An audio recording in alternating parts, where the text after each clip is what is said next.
meron kang malalapitan, lalo na sa mga panahon na akala mo hindi mo na kaya. Yung Diyos na nagligtas sa iyo, yung Diyos na bumago sa buhay mo, yung Diyos na tunay na nagmamahal sa iyo. Biyaya ng Panginoon. Isipin niyo po, pag anak ka ng Diyos, ikay pinaboran, pinagpala na ng Panginoon. Hindi mo na kailangan yung even the kasipagan, galing po sa Panginoon yun di ba? May mga pagkakataon na nagkakamali pa rin ako kahit nakilala ko siya. Pero alam niyo yun, kapag binago ka ng Panginoon, makikita at makikita sa pagkatao mo yun Nagpapasalamat ako sa Panginoon kasi tulad nga ng sinabi ni Miss Ira kanina, kung hindi ko nakilala ang Panginoon, baka walang sa tamang direction yung buhay ko. So baka pariwara ako or baka kapag sa sarili ko lang kakayahan or sarili kong talino lang or kakayahan, baka hindi ko alam kung saan patungo yung buhay ko. Ako kasi, 'di ba, papasalamat ako kasi way back 2015, doon ko nakilala yung si Lord sa buhay ko.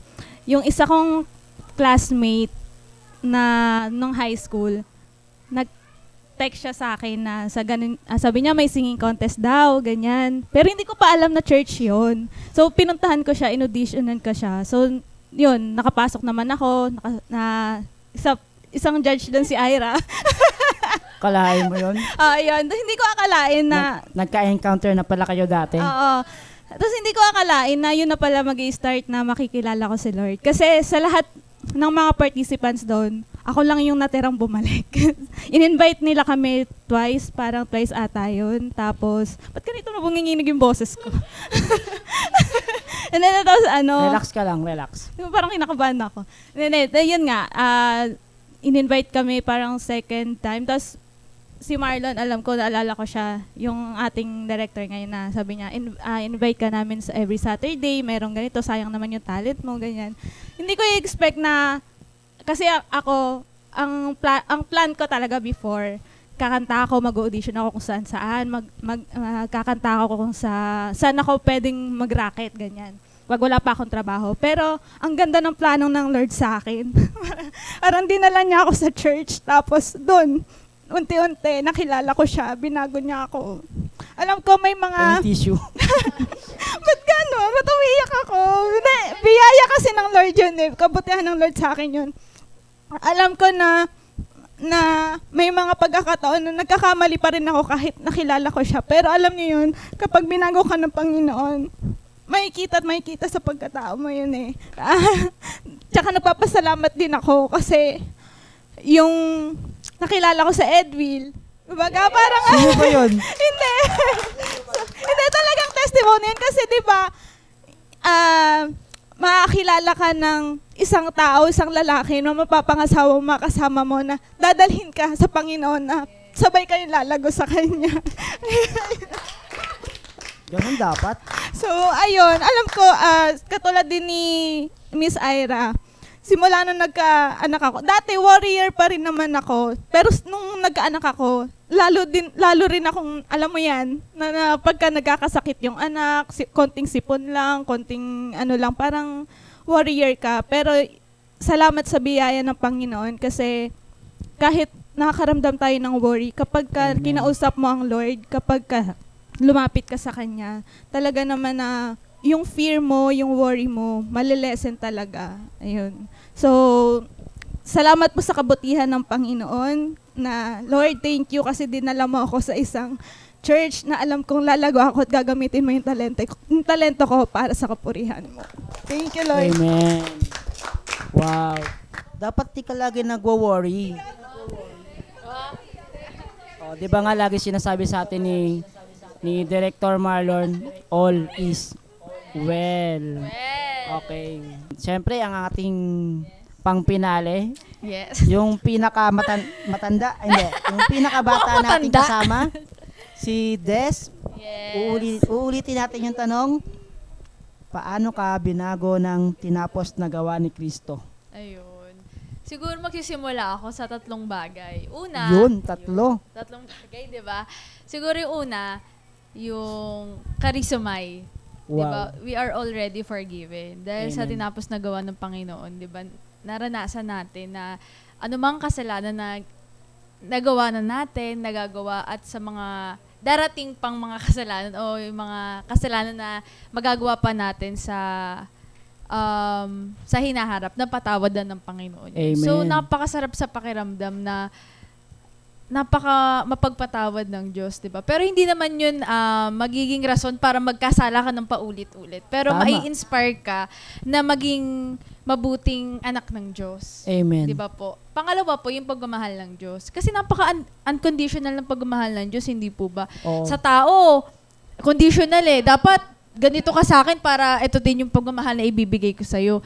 Pero sa Panginoon po, hindi. Kahit nag-fall short ka, kahit nagkakamali ka, kahit may mga weaknesses ka, pero pinapakita pa rin ng Panginoon na hindi. Kahit anong klaseng tao ka, kahit sino ka pa, mamahalin kita ng buong buo dahil anak kita. Amen. Di ba po? Napakasarap po sa pakiramdam. Pangatlo po, yung biyaya ng Panginoon. Isipin nyo po, pag anak ka ng Diyos, ikay pinaboran, pinagpala na ng Panginoon. Hindi mo na kailangan yung kasipagan, galing po sa Panginoon yun di ba? Even Tama. lahat po ng bagay na meron tayo galing sa Panginoon. Knowing pa lang na, gigising ako ng maaga, gigising ako ng malakas, malusog at masigla dahil sa biyaya ng Panginoon. So, ayun po yung, doon po ako na-inspire sa tinapos na gawa ng Panginoon na, sa tatong bagay na yun. Yun lang po. Wow. All by His grace for His glory. Tama po ba? Yes. Palakpakan po natin si Lord. Thank you, Lord! Po. Ayan. Okay, mga kacharis. Bali, naisip ko lang, yamang nandito na yung ating mga kasama po, ang ating pianista at ating mga singers, gusto kong tanungin natin sila. Ano yung masasabi ninyo sa mga viewers? To inspire them. Ayun. Sinong pwedeng mauna? Pabalik? Sige po, ako na po mauna. Kaya Ed, saka po muna. Siguro po, ang mensahe ko sa nanonood ngayon, may hawak ng cellphone ngayon, na nakikinig sa Karisomay, siguro magpatuloy ka sa Panginoon. Amen. Magpatuloy ka kahit napapagod ka, nahihirapan ka, o kahit anong sitwasyon ng buhay mo, magpatuloy ka sa Panginoon. Kasi, sa kahit anong sitwasyon ng buhay mo, kasama mo ang Diyos. Amen. Kasama natin ang Diyos. Hindi kanya iiwan, hindi pababayaan man. Tsaka, patuloy na maging masaya. Sorry. Sorry, medyo ikat yun, kuya. Sige lang, tuloy mo. Tuloy lang ba? Sige, yung patuloy na maging masaya, kasama yung mga kapatiran, yung mga kapatid natin sa pananampalataya. Ako sa mga mensahe ko sa mga nanonood, sa mga viewers natin sa Karisomay, mahal kayo ng Diyos. Alam niyo, nais kong malaman nyo na mahal kayo ng Lord, na kahit ano pa yung nagawa nating kasalanan, mahal tayo ng Panginoon. At saka kung alam ko may mga iba dito sa atin na, or lahat naman tayo dumadaan sa mga pagsubok, lagi lang tayong magtiwala sa Panginoon, lumapit tayo sa Kanya. Amen. At Tama. tayo ay manalangin tayo sa Panginoon, kasi kapag nagtiwala tayo sa Panginoon, sure at secured na yung mga worry natin or mga pagsubok na dumadaan sa atin is kaya nating malagpasan, dahil ang Diyos na may hawak sa atin ay sobrang mabuti at sobrang laki ng kanyang biyaya. Ayan, sa ating mga kabataan, sa mga kananayan, sa mga katatayan, nais ko pong sabihin sa inyo na ang Diyos, kahit kailanman ang pagmamahal niya, ay hindi nagbabago. Siya ay palaging tapat at mabuti. Kung iniisip po natin, siguro may mga panahon na iniisip tayo na baka hindi ako karapat-dapat sa Panginoon. Lahat po tayo, hindi po tayo karapat-dapat sa Panginoon. At wala po talagang nakaabot sa kanyang pamantayan. Pero kahit ganun pa man po, alam ng Diyos ang mga kahinaan natin. At mahal niya tayo sa kabila ng mga yon. Kaya kung nagkakasala ka, mahal ka ng Diyos. Kung mahina ka, mahal ka ng Diyos. Kung nagkukulang ka, mahal ka pa rin ng Diyos. Kaya wag po nating isipin na, hindi na ako lalapit sa Panginoon dahil hindi niya na ata ako mahal dahil ganito ako. Hindi po, mga kapatid. Kahit ano man po tayo, kahit grabe yung kahinaan natin, mahal po tayo ng Diyos. Ayan, sa akin naman po, sa mga nanonood ngayon, ang masasabi ko po, Christian life is not an easy life. It is a blessed life po. Yes, amen. Sa buhay po ng isang Kristiyano, kaparehas nyo pa rin po, marami pa rin pong pagsubok na pinagdadaanan sa buhay. Pero ang nakakatuwa po dito, ano man pong pagsubok ang harapin natin sa buhay, lagi po tayong merong Diyos na handang tumulong sa atin sa lahat po ng sitwasyon ng buhay natin.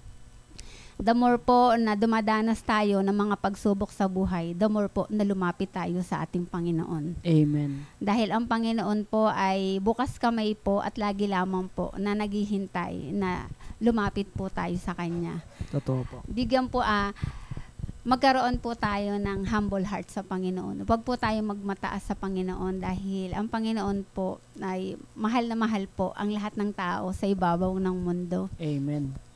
Lahat po tayo ay hinihintay lamang ng Panginoon na lumapit sa Kanya. Siya po ay bukas kamay na tatanggapin po tayo. Ano man po ang pinagdaanan natin sa buhay, hindi po ito hadlang. Huwag po kayong matakot. Ay, marami na akong mga ginawang hindi tama, baka hindi ako tanggapin ng Diyos. Hindi po ganun ang ating Panginoon. Ang Panginoon po natin ay Diyos na mapagpatawad, Diyos na mapagmahal. Hangad po ng Panginoon ang kabutihan ng sino man po na nabubuhay sa ibabaw po ng mundong ito. Ang purpose po ng Panginoon kung bakit po siya bumaba sa lupa ay para po iligtas ang lahat. Amen. Ngunit, magiging epektibo lamang po ang kaligtasan na ito kung siya po ay tatanggapin natin sa ating puso, sa ating buhay bilang Panginoon na tanging tagapagligtas. Bali, may iwan lang akong mensahe galing sa aklat ng Book of Corinthians. So, ang sabi dito, tulad ng sinasabi sa kasulatan, kung may nais magmalaki, ang ipagmamalaki niya ang ginawa ng Panginoon. Amen. Totoo So, yun. wala tayong pwedeng ipagmamalaki dahil kung anong mayroon ho tayo, lahat yan ay pagmamayari ho ng Panginoon at galing sa Panginoon. Ang maiwan ko pa, dagdag na mensahe ngayong gabi ay ito'y palagi kong ginagawa araw-araw. Palagi kong ito dinideklara. Tayo po ay pinagpala, pinaburan, pinagaling at pinagyaman na ng Panginoon. Amen. Amen. Amen po. Mga kapatid, sabi po ni Kuya Vic na ang biyaya po ng Diyos ang pwede lang nating ipagyabang. Kasi hindi po tayo pwedeng magyabang. Nasusulat din po yan sa Book of Ephesians chapter 2, verse 8 and 9. Kapag sinama rin natin siya, pag tinignan natin siya, ang sabi doon, grace in its purest form is that no one should boast. Walang magyayabang. Ang pwede mo lang ipagyabang, yung finished work of Christ lang. Tama po ba? Sangayon po ba kayo? Amen. Mga kapatid, dahil dyan, maraming salamat po sa inyong lahat. Gusto po namin, amen. Thank you, Lord. Gusto po namin sabihin sa inyo yung amin pong palaging sinasabi, tayong lahat po ay Yes, karisman. Thank you po. Charito.